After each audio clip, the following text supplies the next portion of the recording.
Hello everyone, this is Ravi Jangra from Hartron skill centre 126 Kaithal.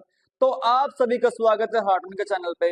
जैसे हमने कल के लेक्चर में कंपैरिजन ऑपरेटर कंप्लीट किया था कि कंट्रोल स्टेटमेंट क्या होती है, कैसे उसका यूज किया जाता है, तो आज के लेक्चर में करेंगे हम assignment and logical. Assignment operator का लॉजिकल कैसे यूज करेंगे। तो सबसे पहले पढ़ेंगे असाइनमेंट ऑपरेटर की। असाइनमेंट ऑपरेटर होता क्या है। Assignment operator are use to assign value one variable to another variable. जैसे एक वेरिएबल लिया मैंने ए, इस यहां पर वैल्यू डाल दी मैंने 10। 10 वैल्यू कहां पर जाके स्टोर होगी हमारी ए के अंदर। 10 वैल्यू कहां पर असाइन होगी ए के अंदर। ए क्या होगा हमारा वेरिएबल होगा।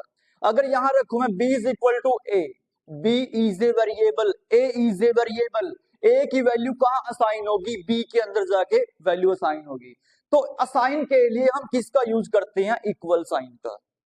असाइनमेंट के लिए किसका यूज करेंगे हम, इक्वल साइन का। अब इसके अंदर हम कौन कौन से सिंबल्स करेंगे।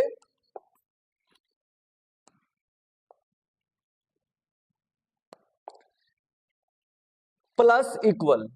अगर हम अर्थमेटिक के साथ असाइनमेंट का यूज करना चाहें इट्स पॉसिबल। ठीक है, जैसे a की वैल्यू हर बार मैंने 10 स्टोर करवाई है। a equal 10, a equal a plus 30, a equal a की वैल्यू क्या है 10 प्लस 30। 10 वैल्यू इसकी ऑलरेडी है, यहां पर मैंने वैल्यू स्टोर करवाई, तो रिजल्ट क्या आएगा 40।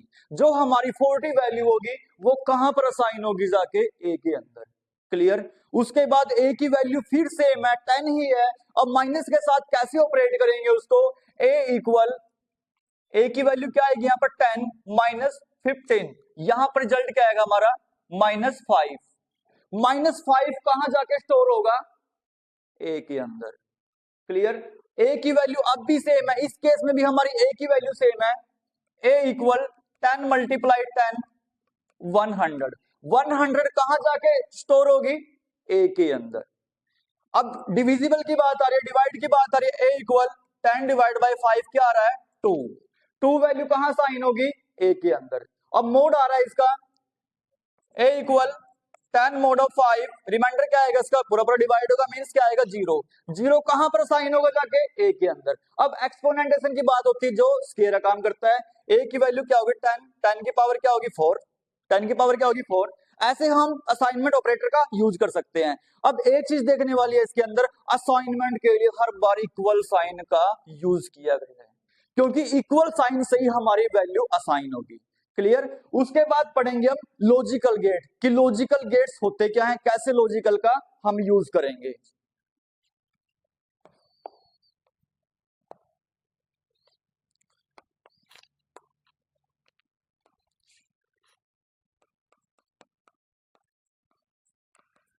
Logical operator. लॉजिकल ऑपरेटर ऐसे ऑपरेटर होते हैं जिसका खुद का लॉजिक होता है। एक साइन से एक से ज्यादा कंडीशंस वैल्यू को हम कंबाइन कर सकते हैं। जैसे इसके अंदर पढ़ेंगे हम and gate, or gate, not gate, xor gate, nand gate, nor gate, xnor gate. देखो हर गेट का कोई ना कोई साइन डिफाइन होता है। बाकी लैंग्वेजेस के अंदर हम साइन लगाते हैं, लेकिन डायरेक्ट अगर हम एक ज्यादा कंडीशंस का यूज करें तो इसमें हम कीवर्ड का यूज करेंगे, एंड कीवर्ड का, और कीवर्ड का। ठीक है। अगर हम बिटवाइज की बात करें, बिट्स के अंदर हम इसके साइन का यूज करेंगे। अब हम इसके एग्जांपल पढ़ते हैं स्टेप बाय स्टेप। सबसे पहले पढ़ेंगे हम इसके अंदर एंड गेट क्या होता है। ठीक है।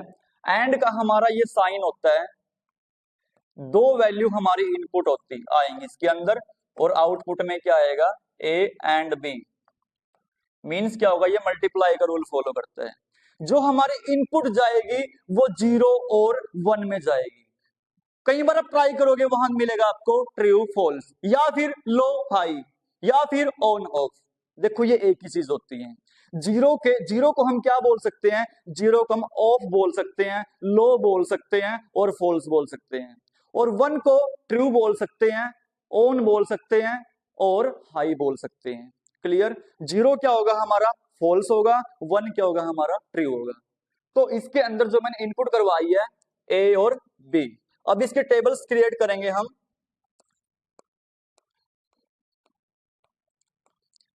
ए B Y is equal to A multiply B. 0 0 input जा सकती है या फिर 0 1 जा सकती है, 1 0 1 1, क्योंकि दोनों बार 0 जा सकती है, दोनों बार 1 जा सकती है, या ए के ऊपर 0 बी के ऊपर 1, या बी के ऊपर 0 ए के ऊपर 1। अब इसकी आउटपुट कैसे आएगी, ये मल्टीप्लाई का रूल फॉलो करता है। 0 मल्टीप्लाई 0 क्या आएगा 0, 0 मल्टीप्लाई 1 क्या आएगा 0, 1 मल्टीप्लाई 0 क्या आएगा 0, 1 मल्टीप्लाई 1 क्या आएगा 1। एंड गेट का लॉजिक क्या होता है, जब तक आप दोनों कंडीशन ट्रू नहीं डालोगे इसके अंदर, तो आपके पास कोई भी आउटपुट नहीं आएगी। दोनों की दो वैल्यू क्या आएंगे आपकी ट्रू, तब जाके आपकी इसके अंदर आउटपुट आएगी। क्लियर। अगर हमारी वैल्यू फॉल्स है तो कोई भी रिजल्ट इसके अंदर नहीं आएगा। इसका यूज करते हैं कंपेयरिंग के लिए, जहां पर हम डेटा को कंपेयर करते हैं। ठीक है, उसके बाद सेकंड पढ़ेंगे हम और गेट, कि और गेट का यूज कैसे करेंगे। एंड गेट के लिए लॉजिक समझा, अब पढ़ेंगे और गेट के लिए। और गेट के लिए हम पाइप साइन यूज करते हैं, एंड गेट के लिए एम्परसैंड यूज करते हैं। अब ये हमारा और गेट का सिंबल होता है, इसके अंदर भी दो इनपुट जाएंगे हमारे ए और बी, आउटपुट ए की आएगी y इज इक्वल टू ए और बी। इसमें प्लस का रूल फॉलो करता है कि दो इनपुट डालेंगे हम, आउटपुट कैसे आएगी, क्या लॉजिक होगा इसका। अब टेबल के अंदर समझते हैं। जैसे मैंने डाला A B y is equal to A plus B,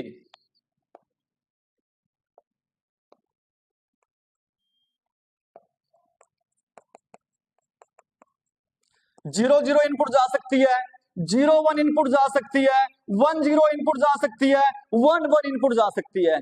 0 plus 0 क्या होगा हमारा 0, 0 प्लस 1 क्या होगा 1, 1 प्लस 0 क्या होगा 1, 1 प्लस 1 क्या होगा, तब भी हमारा 1 ही आएगा। कई बच्चों के मन में ये है कि 1 प्लस 1 तो 2 आएगा, नो, क्योंकि जो हमारे बाइनरी नंबर होते हैं वो 0 और 1 ही होता है। 0 और 1 हमारी मेमोरी की सबसे स्मॉलेस्ट यूनिट होती है। क्लियर। और जो हमारी मशीन होती है वो 0 और 1 को ही समझती है, क्योंकि जो हमारे इनपुट गई है वो 0 1 में ही गई है। अब इसका यूज करते हैं डेटा मैचिंग के लिए। डेटा मैचिंग के लिए मैं तीनों के बाद में एग्जांपल दूंगा, अच्छे से क्लियर करूंगा आपको। उसके बाद थर्ड पढ़ेंगे हम नोट गेट, कि नोट गेट क्या होता है। नोट गेट का डायरेक्ट कहीं यूज नहीं होता, नोट गेट के लिए एक्सक्लेमेशन साइन यूज करते हैं। नोट गेट के अंदर हमारी एक ही इनपुट जाती है और एक ही हमारी आउटपुट आएगी, y इज इक्वल टू ए बार। अगर बार होगा तो यहां बबल का साइन मिलेगा, जिसकी आउटपुट में बबल का साइन मिले वही हमारा क्या होगा नोट गेट होगा। अब इसके अंदर एक इनपुट जाएगी हमारी ए, y इज इक्वल टू ए बार। 0 डालेंगे इनवर्स होगा क्या होगा 1, 1 डालेंगे क्या होगा 0। नोट गेट ऐसा गेट है अगर जिसके साथ मिलेगा, जैसे ये एंड के साथ नोट गेट मिला, या फिर और के साथ नोट गेट मिला, या फिर एक्सोर के साथ नोट गेट मिला, तो ये इसको बिल्कुल ही इन्वर्स कर देगा। यहां पर आएगा हमारा नैंड, ये नैंड गेट बन जाएगा। और प्लस नोट से क्या होगा, ये हमारा नोर गेट बन जाएगा। एक्सोर प्लस नोट से क्या होगा, ये हमारा एक्स नोर गेट बन जाएगा। इसीलिए इसका यूज क्या करते हैं हम, कंबाइन इनवर्स के लिए यूज करते हैं। क्लियर। अब एंड गेट का और गेट का एग्जांपल दे रहा हूं, देखो मैं एंड गेट कैसे यूज होगा, कंपेयरिंग कैसे होगा। जैसे मेरे पास 3 स्टूडेंट है, यूजर लगा लो स्टूडेंट लगा लो, और गेट का यूज किस केस में हम नहीं करेंगे। जैसे इसका नाम है रवि, इसका नाम है सवी, और इसका नाम है लवी। ठीक है, रवि की एज है 26, सवी की एज है 28 और लवी की एज है 22। अब इस केस में हम डेटा कंपेयर करना चाहते हैं। कंपेयर किस टाइप से करेंगे कि किसकी एज ज्यादा है। ठीक है, रवि बोलेगा मैं लवी से बड़ा हूं, बट वो बड़ा होगा या नहीं होगा, कंडीशन चेक करेगी। रवि बोला मैं लवी से बड़ा हूं, यस आप बड़े हो। रवि बोला मैं सभी से बड़ा हूं, नहीं है, क्योंकि हमारी कंडीशन क्या हो जाएगी, फॉल्स हो जाएगी। एंड का लॉजिक क्या होता है, जब तक हमारी दोनों इनपुट ट्रू नहीं जाएगी हमारे पास कोई भी आउटपुट नहीं आएगी।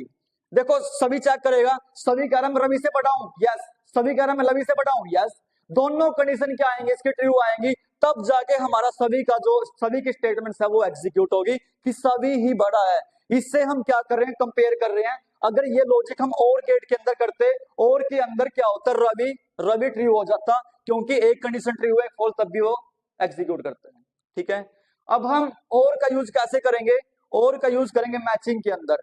जैसे सपोज करो मेरी क्लास रूम के अंदर 5 स्टूडेंट है, एक का नाम है ए, एक का नाम है बी, एक का नाम है सी, एक का नाम है डी, एक का नाम ई।